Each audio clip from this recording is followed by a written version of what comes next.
Et on se retrouve pour une nouvelle interview du podcast et aujourd'hui j'accueille Ségolène Caldas. Je suis à Lyon, on s'est retrouvées toutes les deux à Lyon, une ville où on a toutes les deux habité, en plus pas très loin, donc je trouve ça plutôt chouette qu'on se retrouve ici. Ségolène est fondatrice de l'académie Closer to You, elle forme à la vente, mais je ne vais pas trop m'engager sur ce sujet, je vais la laisser en parler bien mieux que moi. Salut Ségo. Salut, ça va ? Ça va très bien et toi ? Ça va super bien. Merci beaucoup d'avoir accepté mon invitation sur le podcast. Merci à toi. Ségo, pour les personnes qui ne te connaissent pas, est-ce que tu pourrais te présenter, s'il te plaît ? Oui, donc moi, c'est Ségolène, j'ai 42 ans, je suis maman de 4 enfants. Avec Christophe, on partage notre vie depuis plus de 20 ans maintenant. Et je suis une amoureuse de l'humain et une amoureuse de la vente. Voilà. Et c'est ça que j'aime quand j'entends amoureuse de l'humain et amoureuse de la vente. C'est aussi pour ça que je voulais que Ségolène prenne la parole sur le podcast, parce qu'on a toutes, en général, un vrai sujet avec la vente, toutes et tous, mais surtout toutes. et du coup, je trouve que c'est très intéressant. La vision de Ségolène par rapport à la vente est vraiment très intéressante. Donc, on va avoir l'occasion d'en parler, de connaître aussi son parcours de vie, ses imprévus. Forcément, c'est la thématique du podcast. Justement, Ségo, est-ce que tu peux revenir sur ton parcours ? Comment t'en viens à fonder l'académie Closer to You ? Donc en fait, moi j'ai fait mes études de vente ici à Lyon. Et très vite, avec Christophe, on a eu notre premier enfant puisque j'ai eu Anaël à 24-25 ans. Et de là, j'ai adapté ma vie professionnelle à ma vie de famille. Et puis, quand la quatrième a eu 1 an, j'ai vraiment eu ce besoin de me remettre en avant, de remettre ma carrière professionnelle en avant. Et à ce moment-là, la vie a fait que Christophe, qui était responsable d'une agence, en fait, une de ses employées a déclaré un cancer du sein qui s'est très bien fini puisqu'elle va très bien aujourd'hui. Et moi, je lui ai dit, écoute, moi, je cherche du boulot. Quand on voit 4 enfants, c'est un peu, non, elle va être tout le temps absente ou quoi. Donc, j'avais un peu de mal à me remettre le pied à l'étrier. Et donc, je lui ai proposé mon aide. Et comme je ne sais pas faire les choses à moitié, en 5 ans, je suis arrivée, je suis passée de « je t'aide un peu » à responsable d'exploitation. Donc, Christophe était chef d'agence, moi juste en dessous.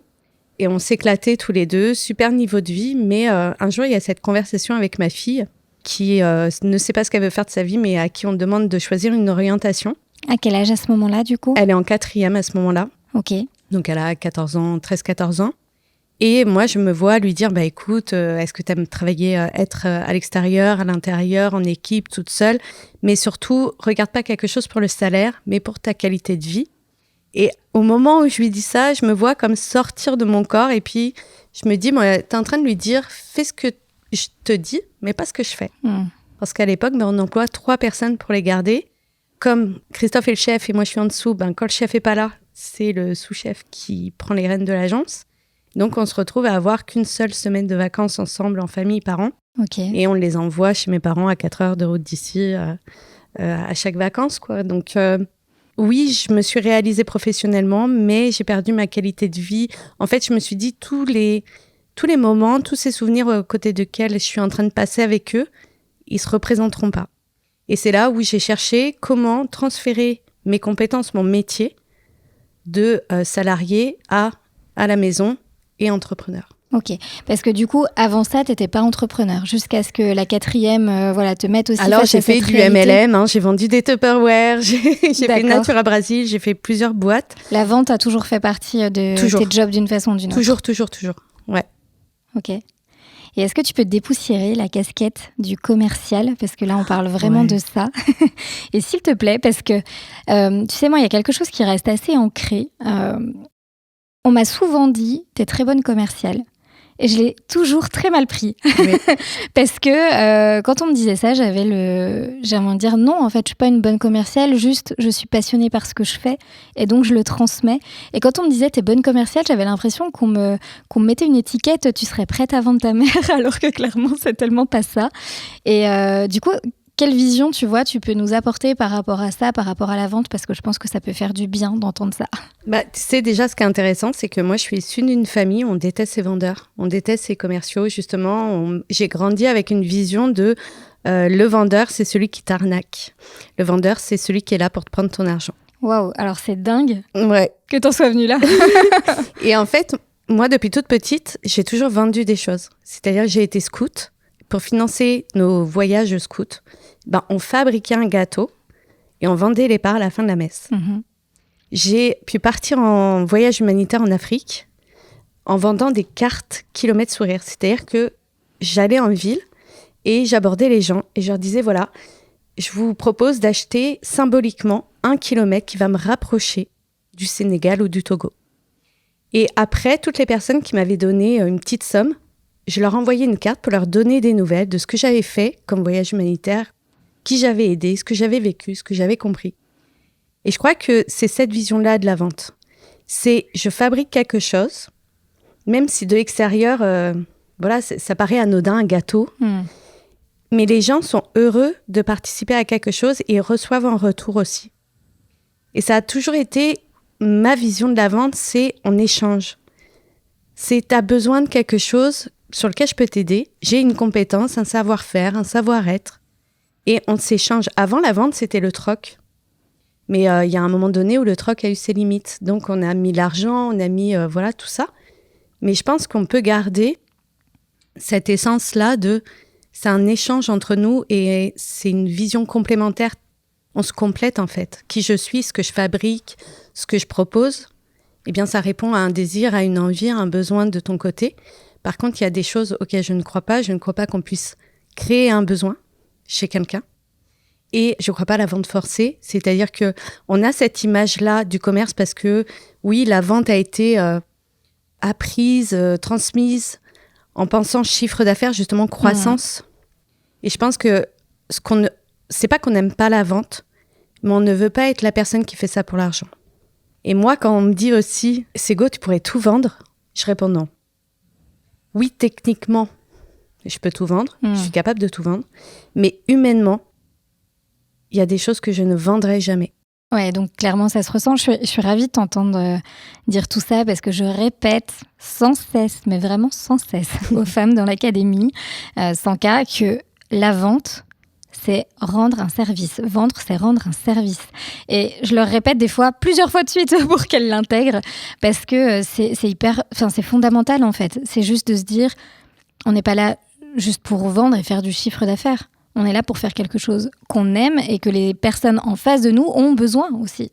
C'est ça. Et moi, ce que je propose aux gens de faire quand je sens qu'il y a encore une réticence, que ça passe pas encore ça, vendre, c'est servir, qu'on n'arrive pas à l'intégrer, je leur fais se projeter dans un épisode d'achat où eux étaient acheteurs. Et même si ça coûtait super cher, où ils ont dit merci. Je pense que la plus grosse dépense que tout un chacun fait, c'est acheter sa maison. Mais il y a une joie, on célèbre, on est heureux. Et pourtant, on vient faire la plus grosse dépense de toute notre vie, sur laquelle on s'est peut-être endetté pendant des années. Ouais, mais en fait, c'est le sens qu'on met, c'est comment on se projette dans cette maison. Qu'est-ce que signifie cette maison pour nous ? Et pourtant, il y a bien eu une transaction financière. Mais la vente, c'est une question d'émotion, c'est une question de vie, c'est pas une question que de transaction. Oui, à un moment donné, il y a une histoire de transaction, mais cette transaction a un sens. À des émotions. Voilà comment, sur les 5 premières minutes du podcast, on vient de prendre un coaching assez dingue. Merci pour ce partage, Ségo. Et donc, du coup, on s'arrête à t'es aux côtés de ton mari. Tu bosses avec lui.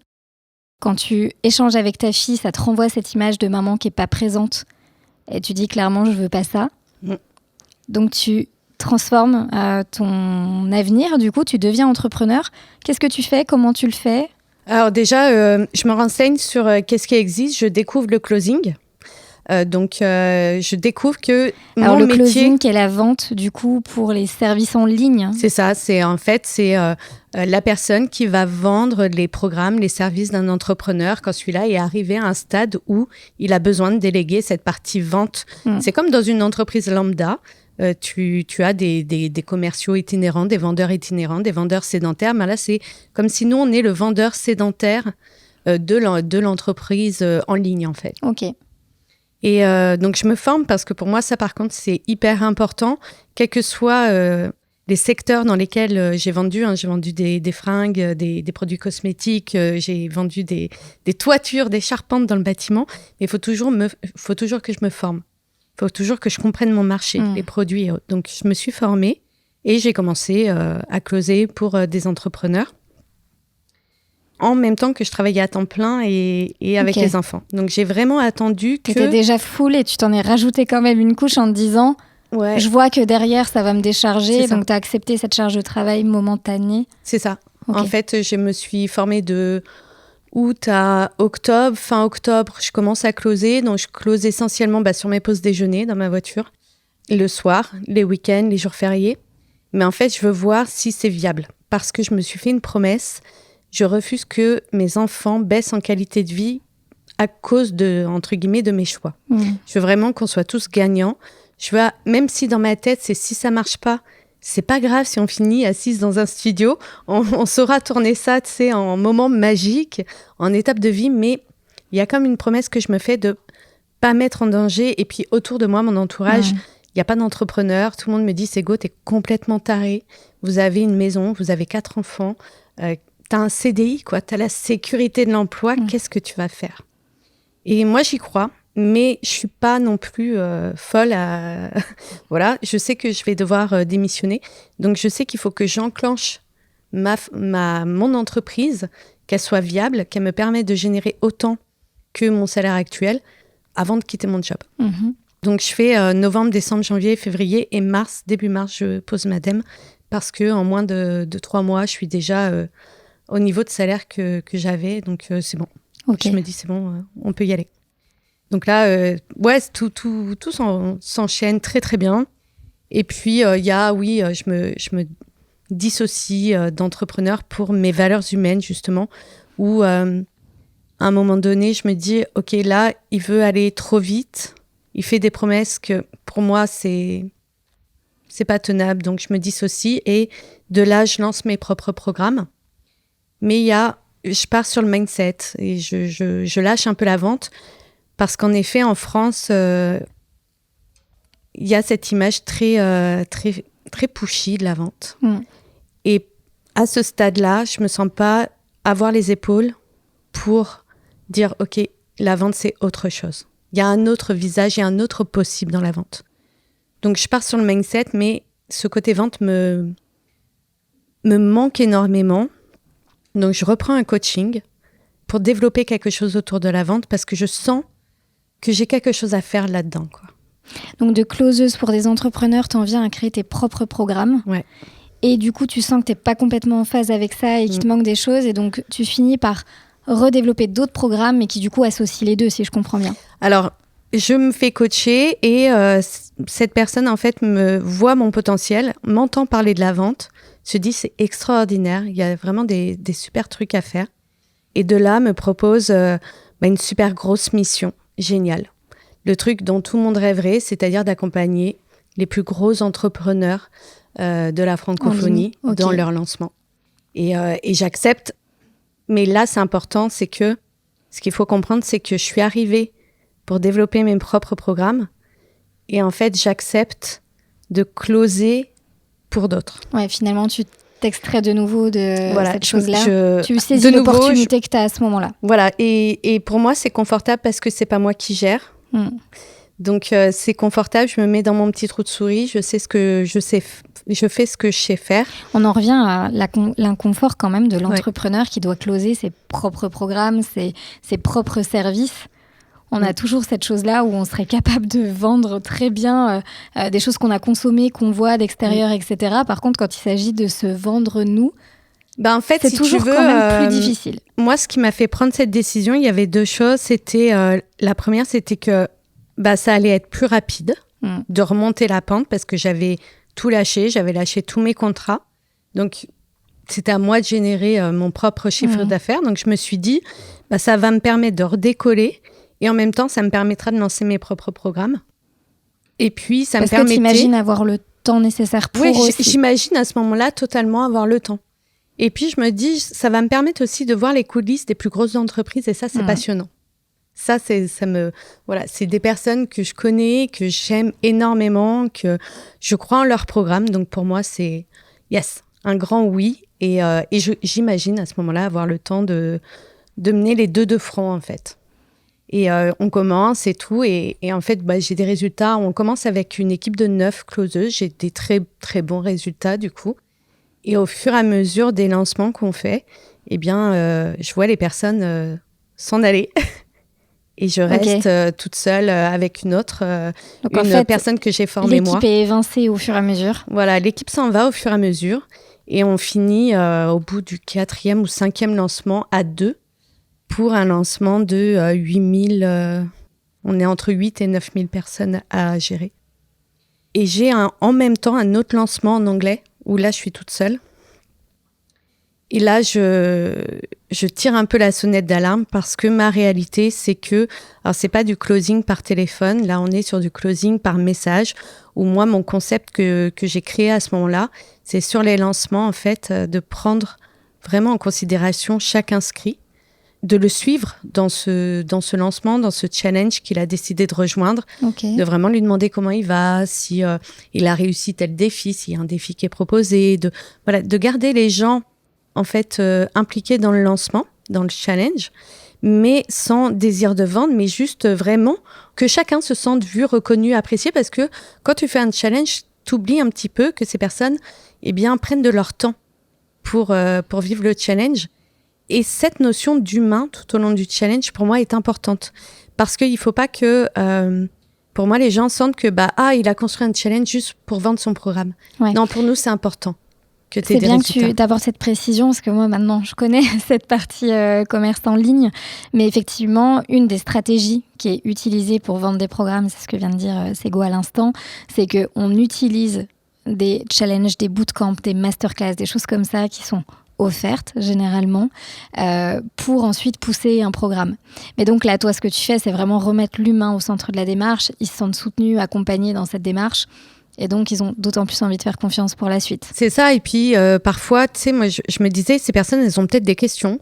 Elles ont peut-être pas compris quelque chose, mais il y a tellement de monde qu'il n'y a aucun espace dans lequel... voilà. Et puis, des fois, on fait ça sur des groupes Facebook et il y a des personnes qui n'ont pas envie de dévoiler leurs questions sur un groupe Facebook, qui aiment il n'y a pas cette question d'anonymat. Voilà, c'est ça. Ouais. Donc, moi, je voulais créer ça. Donc, on a créé ça. En fait, j'accueille chaque personne sur Messenger. Je crée des relations. J'ai mon tableau de suivi et tout. Je sais qui est qui. Voilà, je crée vraiment des relations avec chacun, mais avec 8000 personnes. Donc, moi, j'en ai 5200 à gérer toute seule. Comment c'est possible, quoi ? C'est plus possible. Voilà. Ma vie tourne autour des challenges. J'envoie des messages, parce que tu as une limite de messages que tu peux envoyer par heure. J'envoie des messages jusqu'à peu près 4 heures du matin. Je me réveille à 7 heures pour les enfants. Je les dépose à l'école. J'oublie de manger. Je fais que ça. Je les récupère. Et en fait, je fais ça du lundi au dimanche. Constamment. Tout le temps. Et là, ça commence à partir en vrille dans la famille. Ouais, alors, ça ne peut pas tenir longtemps comme ça. Non. Je me maquillais plus. Je m'habillais pratiquement plus. J'étais en jogging tout le temps et j'étais sur mon ordi parce que pour moi, il fallait que chaque personne soit considérée. Je ne pouvais pas faire mon travail à moitié. Je m'étais engagée à... Puis à ce moment-là, c'est le lancement d'une entrepreneur qui est vraiment une entrepreneur que j'aime profondément. Je voulais qu'elle ait le résultat attendu. Je voulais vraiment tenir ma promesse. Donc, je travaille, je te disais à peu près 120 heures par semaine. Tu me disais, c'est dingue, il n'y a personne... Mais c'était la réalité. Et là, il y a tout qui part en vrille, quoi. Parce que le pourquoi, en fait, de départ, c'était d'être présente pour les enfants. Donc là, je vois les sorties scolaires. Tu vois, on est en mai-juin. Je vois les sorties scolaires arriver.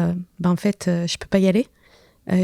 Les rendez-vous médicaux, je demande à mon mari d'y aller, d'assurer. J'assure plus rien, en fait. J'assure plus rien et je suis un zombie, je mets même ma santé en danger à ce moment-là, quoi. C'est quoi le déclic ? Parce que quand tu rentres dans ce schéma-là, j'essaie vraiment d'imaginer... En fait, je crois que j'arrive même pas à l'imaginer. Mais je me dis clairement, c'est quoi la temporalité, tu vois ? En combien de temps tout explose ou en combien de temps tu as un déclic pour te dire je suis en train de... C'est même plus que s'oublier, en fait, là. Le premier déclic, en fait, il est relativement tôt parce que je commence en janvier. En février, on part au ski. Et je sens que c'est dur. Hein. Ouais, c'était très dur. En février, on part au ski. Émotion, là, en parlant. Et en fait, j'étais en challenge. Je skie 3-4 heures avec les enfants. Des fois, je m'extirpe pour aller à l'hôtel parce qu'il y a une réunion. Donc, je pars dans un hôtel en bas de piste, je commande un thé pour assister à une réunion, je retourne skier avec la famille. Et jusqu'à 4 heures du matin, j'envoie des messages et je me réveille difficilement vers 8-9 heures pour partir au ski et tout. Et là, à ce moment-là, j'ai une première pensée à dire, Ségolène, c'est quoi ce que tu es en train de faire? Mais je me dis, il y a un potentiel gros chiffre d'affaires à la clé. On compte sur moi, je vais continuer. J'ai pas écouté l'alarme. Je l'ai pas écouté à ce moment-là. Et je m'embourbe, en fait. Après, c'est l'effet cumulé. Il n'y a plus de limite, en fait. Il n'y a plus de limite. Mais en juin, tout s'arrête. J'arrête tout. J'arrête tout parce que je sens que je vais... Il y a mes enfants qui commencent à dire, maman, avec papa, ça va pas trop, puis on ne voit plus, puis tu travailles tout le temps, puis tu es stressée. Et c'est là où je dis, ok, je veux pas passer mon été comme ça, en fait. Et en fait... Et justement, dans la situation de couple aussi, comment gérer ça? Parce que... On se parle plus à ce moment-là. Parce que je suis tellement sur mon ordi que de toute façon, je suis plus là. Tu as mon corps, mais mon corps travaille, quoi. Tu es l'ombre de toi-même, quoi. Ouais. Il y a plus personne, là. Il y a vraiment plus personne. Et il y a un truc, si tu veux, il y a cette incohérence à l'intérieur de te dire, je sais que je suis plus là, mais je le fais pour eux. Parce qu'à ce moment-là, ma fille aînée commence à nous parler de ses études. Et là, je pense au loyer, au montant des études, à tout ça. Et je me dis, ok, je le fais pour eux. Je fais pour eux, mais pas de la bonne façon. On est bon pour s'inventer des histoires. Ouais.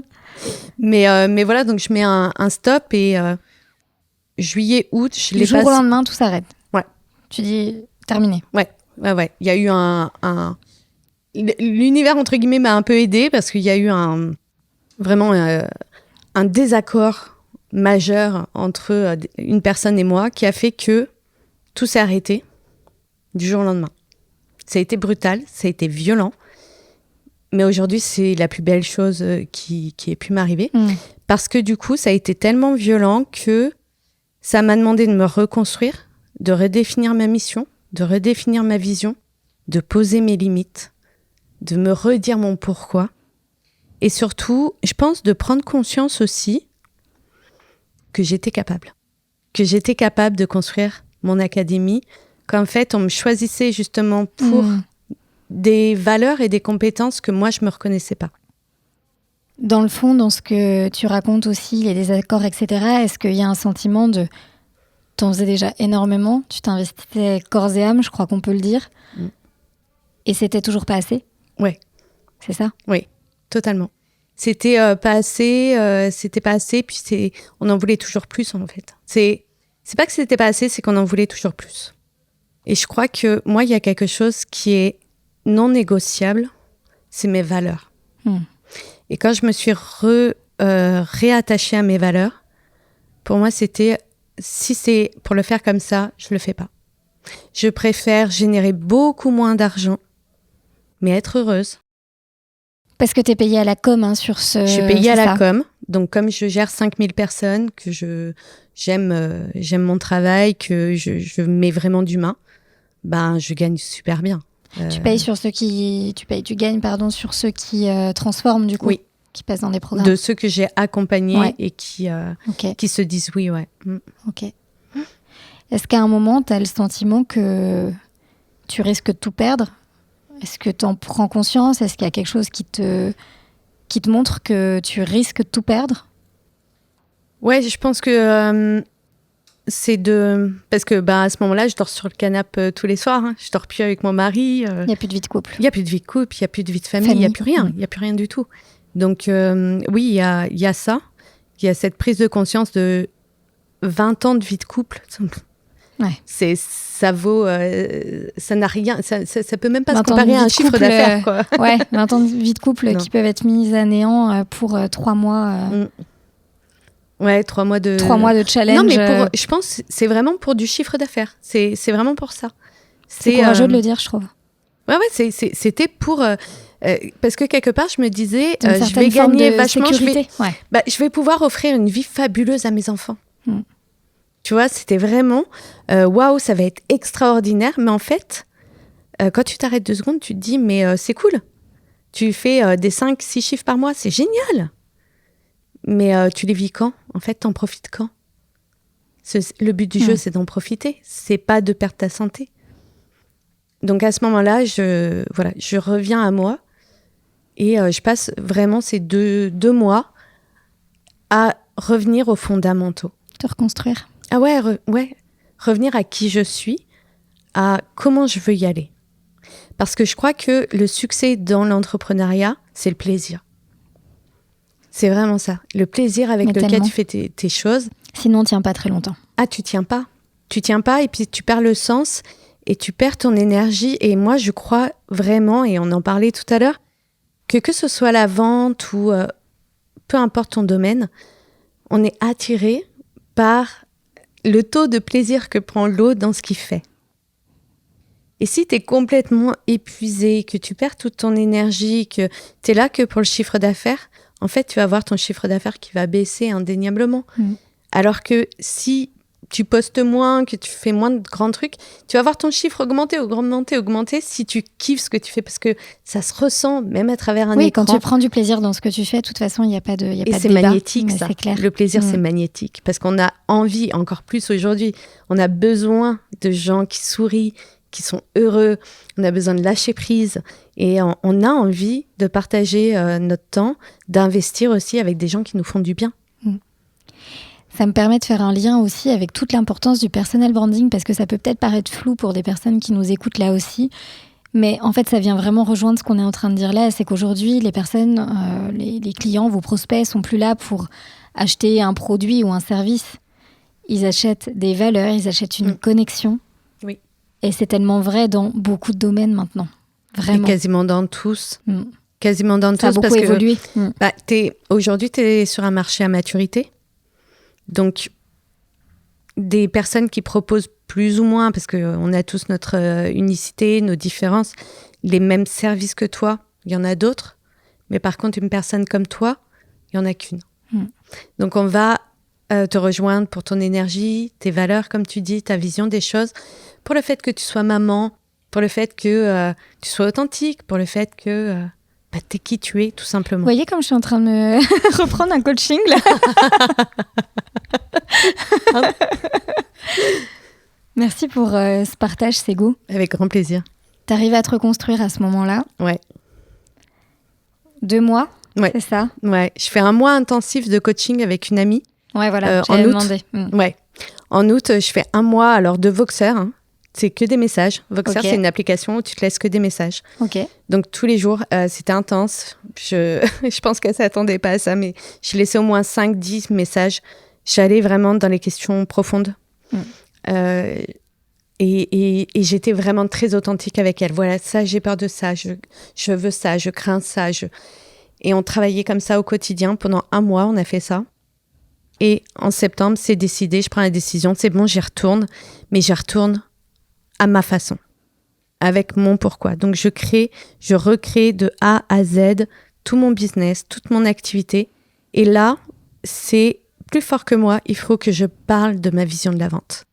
Il faut que je parle de réhumaniser la vente, démystifier la vente. Et j'ai envie de former, d'accompagner, de transformer ce monde de la vente, de le réhumaniser et que ça puisse avoir un effet positif sur le financier. Je veux plus que ce soit le financier qui soit le driver, mais vraiment le plaisir, l'humain, qui est pour conséquence le financier. Moi, je trouve que tu es bluffante dans ce que tu racontes parce que tu sors d'une période très dure. Malgré tout, tu trouves l'énergie de te réinvestir à 1000% quand même pour te reconnecter à toi et c'est pas toujours facile. Et derrière, du coup, ce travail-là te redonne l'énergie à nouveau pour développer ce que tu as développé, dire ce que tu as à dire.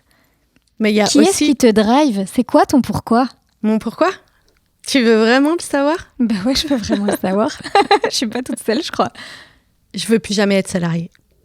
Plus jamais. Je préfère de loin. Tu veux plus être dépendante des autres? Mais je veux plus non plus ne plus voir mes enfants. Je veux plus... Tu sais, je prends souvent cet exemple de ton enfant qui le matin te dit « Maman, j'ai mal dormi, j'ai froid, un peu chaud et tout. » Et dire « Ouais, mais prends un Doliprane. Moi, il faut que j'aille bosser. » Et puis, tu sais que l'école va t'appeler dans la journée. Tu sais que tes collègues vont encore te regarder en disant « Ah, ça va encore, celle-là elle a encore un de ses enfants qui est malade. J'ai plus envie de tout ça. Je ne veux plus vivre tout ça. Je préfère prendre mes responsabilités, être à 100% responsable de mes choix, passer à être challengée émotionnellement, mentalement, oser avoir à sortir de ma zone de confort, avoir à me montrer sur les réseaux, avoir à faire des choses qui me challengent énormément. Mais je sais pourquoi je l'ai fait. Et je l'ai fait pour ma qualité de vie, ma liberté. Donc ça vaut tout l'or du monde. Et on sent que tu portes ce message, pour le coup, il n'y a pas de sujet. L'Académie Closer to You a ouvert ses portes il y a quelques semaines. Oui. Tu formes à la fois des closers, mais aussi des entrepreneurs qui ont ce besoin de se former à la vente. C'est un vrai succès. Est-ce que tu peux nous parler de l'Académie ? Ouais, c'est beau ce qui se passe. Donc, en effet, tu as la formation pour les entrepreneurs pour les aider à comprendre la vente autrement, justement à remettre de l'humain au centre de la démarche. C'est ça. C'est ça, à aimer aussi le fait de vendre. Je dis souvent qu'on fuit la vente autant qu'on la désire. Donc, arrêter de la fuir, mais l'aimer, l'épouser vraiment avec, oui, vendre, c'est servir. Mais vendre, c'est aussi s'offrir cette chance de transmettre nos connaissances et nos savoirs. Je forme aussi des closeuses pour que, justement, ces entrepreneurs-là qui ont des fortes valeurs humaines puissent enfin trouver en face des personnes qui vont les accompagner dans leur croissance et vendre avec la même éthique, valeurs, intègre. Okay. Voilà, on dit avec classe, intégrité, leadership, leur programme, parce que c'est comme quand tu rentres dans une boutique. Le vendeur, c'est la première personne que tu vois. Et si tu rentres chez Chanel, voilà, et que la vendeuse, elle est en jogging, ça ne matche pas. Donc là, moi, j'ai travaillé aussi dans l'intérim où j'étais responsable recrutement. Mon job, c'était de faire matcher justement l'intérimaire avec la bonne entreprise. Là, c'est exactement ce que je fais. Et il y a dans le côté agence où là, j'ai des entrepreneurs qui sont à la recherche de closers, de closeuses. Alors, chez moi, il y a 100% de closeuses, mais soit pour créer leur équipe, soit pour agrandir leurs équipes, soit dans le cadre de lancement. Et elles viennent nous chercher elles viennent chercher chez moi parce qu'elles savent que ce ne sont pas des personnes qui vont faire rentrer n'importe qui dans leur programme aussi, ça c'est important, juste pour le chiffre d'affaires, juste pour la vente. Mais nous, on va chercher le match parfait, c'est-à-dire mettre la personne en face du bon programme et le bon programme en face de la bonne personne. On sent que d'avoir donné naissance à tout ça, ça ne s'est pas fait à n'importe quel prix. Et on sent que notre parcours de vie vraiment influence aussi ce qu'on crée derrière. Tu as donné de ta personne clairement pour en arriver là où tu es aujourd'hui. J'ai envie de te poser cette question que je pose souvent à la fin du podcast. Et si c'était à refaire ? Et si c'était à refaire, je le referais. Je ne voudrais rien changer. Parce que pour moi, il y a toujours dans ce qu'on vit, même de plus difficile, une belle leçon derrière. Et je crois que si je n'avais pas vécu ces 6 mois-là, Closer to You, ce ne serait pas aussi gros que ça et ancré. Et voilà, j'aurais peut-être pas créé l'Académie Closer to You. Tu as peut-être touché tes extrêmes aussi pour savoir là où tu voulais pas aller, connaître tes limites. C'est ça, ça m'a permis en fait de réasseoir mes limites, de remettre mon cadre, de revoir mon pourquoi, pourquoi je fais tout ça et de remettre la mission en avant, en premier plan, plutôt que j'ai approuvé quoi que ce soit, tu vois. Donc, non, si c'était à refaire, je le referais. Sego, si on veut te retrouver, justement, si on veut faire appel à toi, si on veut échanger avec toi, comment on fait ? Où on va ? Sur Facebook, sur Instagram, Ségolène Caldas. Je mettrai les liens dans le Linktree, il y a l'appel, il y a tout ce qu'il faut.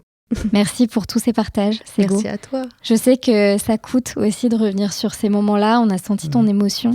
Mais merci d'avoir eu le courage de nous partager tout ça, de faire preuve de vulnérabilité. Déjà parce que je suis convaincue que quand on accepte aussi de faire preuve de vulnérabilité, de raconter notre histoire, ça nous connecte à des personnes qui clairement ont ressenti des émotions et on en parle suffisamment. Je pense que c'est vraiment important. Et aussi parce que ça aide d'autres personnes qui traversent des moments difficiles, que ce soit jamais la même situation, mais des choses qui se ressemblent, qui se ressentent. Et c'est important aussi d'avoir des feedbacks extérieurs, d'avoir des clés pour sortir de tout ça. Donc merci infiniment pour tes partages. Merci à toi de m'avoir invitée. Juste une petite note à la fin de cet épisode de podcast. Si vous avez aimé cet épisode, si vous aimez le podcast, je vous invite à écouter les autres épisodes si vous arrivez tout juste sur le podcast Imprévu. N'oubliez pas de noter sur Spotify ou Apple Podcast, ça m'aidera à remonter dans les résultats de recherche. Merci à tous pour votre écoute et merci encore à toi Stégo. Merci. À bientôt. Ciao, ciao.